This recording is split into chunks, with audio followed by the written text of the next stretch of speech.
भितरुक गाँव में पहुंचला सौम्यश्री मृत शरीर। सौम्या को शेष श्रद्धांजलि देवाई पूरा गाँ एकाठी होइथिबा बेले भांगी पड़ी पूरा परिवार। छाती पिटी कांदुछंती जेजेमा पागेली भली हो जाउछंती जन्म कला माँ। बापा को कथा तो न कहिबा भल। बढ़िला झील को हराई बापा मुक पलटि जाइछे। भौणी को झुरी झुरी कांदुछे भाई। एही छातीपटा दृश्य वर्तमान जी भी देखुछे ता आखिरे लुह बोही आसुछि।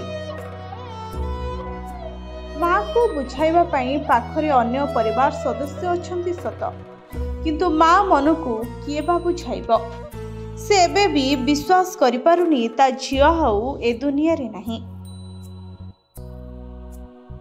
झियो जन्मठू नहीं आज जाए माँ तार जत्न नहीं आसीछे।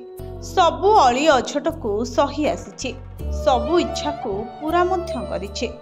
आज जेतबेले ता झियो ताकू पर करी आर पारी को चली जाइछे सेतबेले माँ केमिति बा विश्वास करिवो कि ता झियो आ फेरिबोनी। झियो मरी जाइछे बोली माँ विश्वास करि पारुनी। मो झियो बंचिछे, मो झियो निश्चिंत फेरिबो बोली कही छाती पिटी कांदुछि माँ। माँ जानी सारिछि कि झियो मरी जाइछे, से आउ फेरिबोनी, किंतु ता मन को बुझाई पारुनी। माँ मन कहूछि मो झियो निश्चिंत फेरिबो। लुह भिजा आखि जानी सारिछि झियो आउ फेरिबोनी, किंतु ओठ कहूछि मो धन को फेराई आण। मार ए अवस्था कथा केही बुझी पारु नाहंते। 10 मास 10 दिन गर्भरे रखी जन्म करिथिबा पिला को हराइबा केते जे कष्ट ताहा केवल जणे माँ ही जानिछे।